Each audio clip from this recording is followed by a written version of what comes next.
Hi, everybody. You're watching Waldor Live, and I'm your host, Annette Gomez. Well, as we all know, it is a hot election year with some hot button topics. And one of those hot button topics is right here in Charles County. This evening, we're sitting down with former chairman of Charles County Charter Board, Greg Waring. Greg, nice to have you with us. Thank you for having me. I don't know if hot is that might be lukewarm for the word that we want. That might be lukewarm, Greg, but I will say this to you because we had a discussion earlier and I called you the architect draft.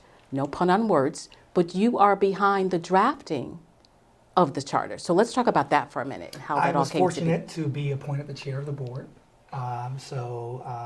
Board members trusted me to lead the initiative. And we all did our part, right? We all had our significant sections of the charter. We all led on certain issues, whether it be budget or legislative process, but I pride myself in putting pieces together. And I thought that's what I was here for, to kind of put all the pieces together, to stitch it together, to make sure everything flowed, that we didn't miss anything. And I'm very proud of the product we created. Well, Greg, let's do Charter 101. Where do you even begin with the process? And why is it so important? It's important for citizens to have a say in what their government looks like, how it functions, how officials report to them, right? And the Maryland Constitution allows counties to govern themselves through home rule. And one of those forms of home rule is a constitution, a charter, right? So that's where we began. The Constitution allowed the Board of Commissioners to appoint a charter board. Many of us who feel strongly about our county signed up. We were selected, and we spent over a year not just learning how our government works as it is, or perhaps doesn't work, but how can we make it better? And that's the task we took on, and we completed the process at the end of July. We'll come back to the people in a moment, but I just want to talk about the fact this is probably for the third time this has come up. We moved here, 7, 8 years ago, and I've heard this from several individuals. This looks nothing like what it did before, so it is growing and bustling. Yes. Yeah, and we're growing in a lot of great ways. The question is our government keeping up with us? Correct. Right? Because as you grow, and growth doesn't just mean numbers, growth means more complicated issues to deal with, right? So you have varying housing needs across the county. You have more transportation challenges to move people through the county. You need more youth services throughout the county. Can a part-time government serve a full-time county? And the answer is no. Right? And we struggle with getting opportunity here. So, this is the third attempt, and it's been an evolution. And I think we're at the point now where we're right there where Charles County is going to make this change. Okay. And it's going to be on the ballot in November. Absolutely. And so would you say this is almost like a checks and balances kind of? It absolutely is. Is? Everyone talks about checks and balances and accountability.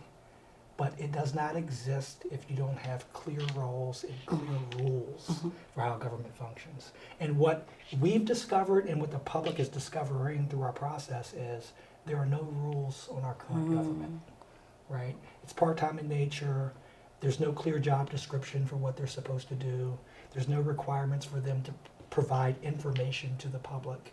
And because of that, voters, whether it's the current officials or previous, are always frustrated with the results. So this is entirely about checks and balances. It's entirely about accountability.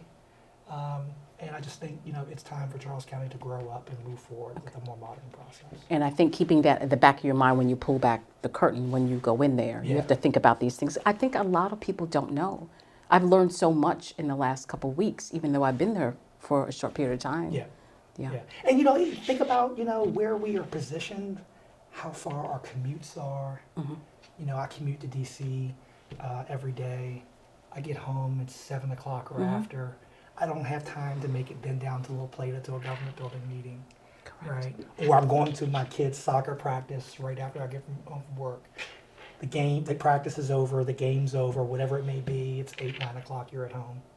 So I think most people don't have the bandwidth to really know how this system is functioning, or perhaps it's not functioning. Right? How will you bring individuals in? Because let's talk about transparency and keeping people up to date about what's going on. What does that look like? For our process? Yes. Over the year? Well, we had about 27 board meetings. We opened all those meetings up to public comment. But we were asking people still to come to our meetings at 6 o'clock at night in La Plata. So we did town halls. We went out into the community on the weekends. We went to Indian Head, Bryan's Road, Cobb Island, Nanjamoy, La Plata, back again. So, over that year, me as one board member, I did over 60 meetings. Okay. Just to meet the public where they are. Because if you're going to write a constitution and it's about the people, you got to get input from the people. Okay. That was our process. What do you say to people that get frustrated though? Because they see the frustration, they don't want to deal with it. A lot of people are like, oh, I don't want to deal with politics. And they turn a deaf ear. Yeah. But everybody's got to do their part. Yes. With all the transparency tools we've written in, with all the accountability tools we've written in, all the engagement opportunities, and I think we'll talk about that. If you don't use them, you're not going to get the results that you want out of your government. Correct. Right? So I've used, the public venting, and sometimes it's at us as a charter board to say, this is a chance to fix it. You can be upset at the current people that are in office. You can be upset at the results that you've received so far. This is a chance to put a better system in place. So we've tried to channel that energy. Okay. Sometimes successfully with good ideas that we wrote into the charter. Sometimes people, they just throw their hands up, like you said, and say, I don't want to deal with it. They'll just vote at the election. Yeah.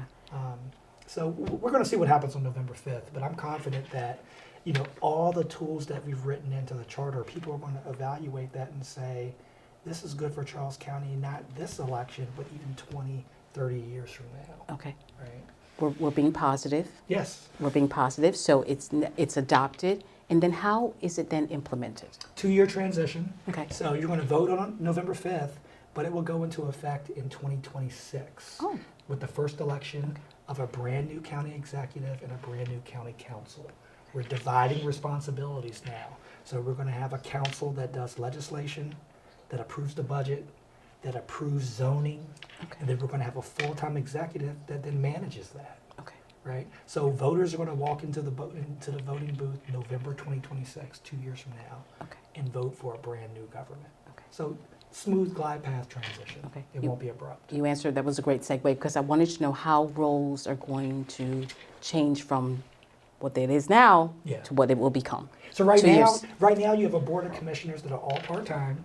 They're a jack of all trades, which we know means you're a master of nothing, right? They argue amongst where to provide government services in their particular districts, which creates these food fights. Should it be in La Plata? Should it be in Waldorf? Why are we pitting each side of the county against each other? So an executive as a full-time manager is elected to make sure that services are provided to the entire county fairly. And a council job is to pass local laws and to pass the budget. So I think for the first time, honestly, people are going to go into the booth and know exactly what they're voting for. Right now, you don't know what you're voting for. Exactly. You don't know what a commissioner is. You don't know if a commissioner works in a court or if a commissioner is a volunteer board member. Now you're going to actually have a more familiar system of government. Okay. So where do we go from here? We're going to continue to provide information up until November 5th. There's going to be more community engagement. And when you go into the ballot, you're going to vote for the charter or you're going to vote to oppose the charter. Should residents vote for the charter, in 2 years, Charles County is going to do something transformational. Okay. Again, we have many pressing needs that our system of government has proven over time to lag behind in trying to address. And I think this is going to give Charles County a leg up in a very competitive region. And you talk about economic development, when you talk about bringing jobs to Charles County, when you talk about bringing amenities to Charles County, this is going to give Charles County an advantage in a very competitive Southern Maryland region. Industry to Charles County. And I just want to talk about one thing that I learned a couple weeks ago. Even something as simple as your HOA. People don't even understand that that's impacted as well. From the smallest, minute, to the largest concerns. Yes. It's important that you go behind that curtain. This is about, the goal of the charter is a better functioning government that will give you better results, right? And how do we do that? We install accountability, transparency, and engagement. And in dividing those responsibilities, agencies are going to be more responsive to those needs of HOAs, to those needs of businesses, to those needs of anyone, coming through, living or doing business in Charles County. So from the smallest of issues to how wide your roads are in the neighborhood so your EMS apparatus or fire apparatus can get through, the smallest of daily issues, but if it's, if there's a critical event, it's very important, to the largest of issues of can we bring industry here, this is about being more effective. Greg, I'm always about educating people. Mm-hmm. And so one of my favorite jobs in the whole world was working for the census. Mm-hmm. I didn't understand why it was so important to be counted. It's important to be counted and fill out your ballot because you will get money for your roads to be fixed, your programs that you need for your children to get a hot meal, and so on and so on. So liken that to the charter and kind of explain to the residents why it's so important. So it's really important to me, first of all, I want to say, I'm from here, right? And there's a sentiment that the folks that want charter are not from Charles County. Mm. They come from other counties and they want to bring that system of government to Charles County. I'm actually a native. And I grew up in Indian Head. When I was 10, my mom remarried. We moved to Waldorf. She's still in Carrington here in St. Charles. Mm-hmm. I went to La Plata High School. After graduate school, I moved back to Charles County and lived in Bryan's Road. And I'm back in Waldorf. I've actually triangulated this county, right? So I've seen being in the densely populated Waldorf area. I've seen being in more rural parts of Charles County. I have friends across the spectrum. So I've watched Charles County grow, but not get opportunities that you would think that would come with that growth, that would come with the rising incomes, that would come with increased education, that would come with the diversity of not just having a farm economy, but having a growing tech economy and tech leaders and people that have skills, right? So I say all that to say, I think there's a stat that 2/3 of Charles County's workforce leaves Charles County during the day, right? And we wonder why, we can't have opportunities come here where they can work here. Who's advocating for that? We struggle with, limited ways to get in and out of Charles County that has, us fighting traffic just to get to Brandywine. Who's fighting for more road dollars from the state? We're struggling because Brandywine is right at our doorstep with health centers, finer dining options that we're seeing starting to come. Why don't people start to come into Waldorf when they can stop in Brandywine? So we're struggling we're growing, we're sophisticated, but the opportunity doesn't match that. We need a new system where there's someone that's going to advocate for us, that we all vote for, that has this big picture vision for Charles County, that gets all the sides of Charles County, and with one voice can go to Annapolis and say, we need more money, we need more of our tax dollars back, who can go to federal installations and say, we have a home for you here, who can go to industry and say, we have a home for you here in Charles County. We don't have that right now. And I think, we see ourselves as a sophisticated, thriving community, but our government has not kept up. So this is about access and opportunity. Yes, absolutely. You said that probably better than I've ever said that over the course of the year.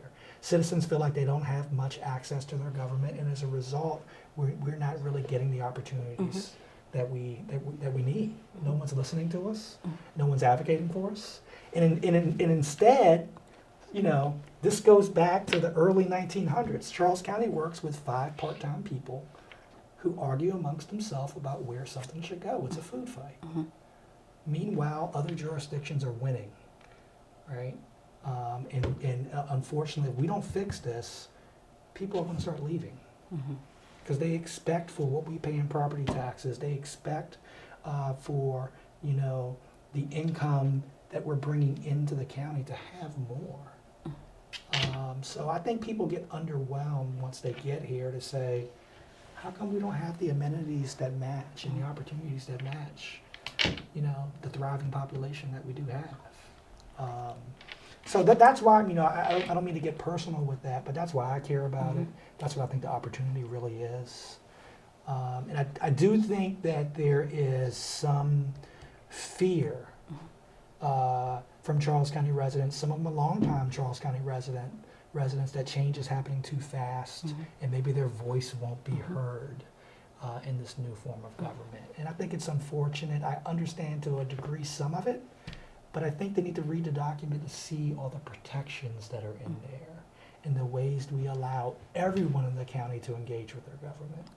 And I think if they really sit down and look at that, I think that should alleviate some of their fear of change. And we didn't even touch on schools and how it impacts schools. Well, I think from an economic development standpoint, from a revenue standpoint, in what we can attract to Charles County, the school budget's going to benefit, our public safety budgets are going to benefit. Everyone's going to win if we can increase opportunity. But I do think we do need to be very specific that the school system itself is not governed by the charter. Right. They're governed by a board of education as required by the state. The sheriff is not governed by the charter. He's a state, he or she is a state officer. But for their budgets to thrive, they need Charles County to thrive. And not exit. We don't want people to leave. We don't. We don't want people to leave. We don't.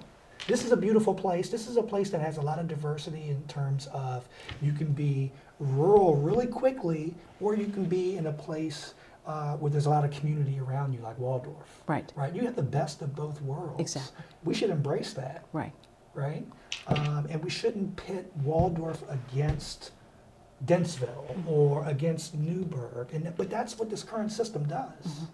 When you have a part-time board of commissioners format and they have to micromanage government, we're literally pitting sides of the county against each other. That's not how you govern. No. Right? So that's why this is really important to me. It's really personal. Right? Because I'm from here. I made a decision after graduate school to start my family back where I grew up. So I'm as invested here as the other native population, and I'm as invested as people who choose to come here because they're valuable too, right? I just think that's been really unfortunate that these are the type of fights and fault lines we've had over charter. I really do feel this time we're going to get past that. And I'm glad that you picked up the baton to run with it, to keep it going. Yeah. Because this is a beautiful city. I chose to have my family here as well. But everyone kept telling me the same thing. You would not believe what this used to look like. Yeah. So we've got to be able to keep up, like you said. Because they said it was completely rural. I wouldn't even have recognized it. Yeah. Well, what's really important about that, though, I'm really glad you said that. Charles County has changed. We have development here. We have institutions like St. Charles Town Center and some of the opportunities that are coming there in the communities that have been built around it. We can't let our fear of change punish the people that live here right now. And that's what's at stake. People are so fearful of, Charles County changing that you're denying opportunity to residents that already live here. So again, it's personal for me. I've been fortunate to see different sides of the county in ways that I think other people have not. And I think that's why I was selected to be the chair. That's why I stepped up to do it. And that's why I'm really proud of the product. Change is a good thing, sir. Change is a good thing. And what should we do come November? We should vote for the charter. I think, it's time Charles County grows up. We're not Chuck County anymore. We're Charles County. Beautiful. We are Charles County. So it's time to stand up and walk in our power. Thank you, Greg Waring, Thank for you. sitting down with us. Thank you for having me. And that's going to do it for Waldorf Live, everybody. Thanks for joining us.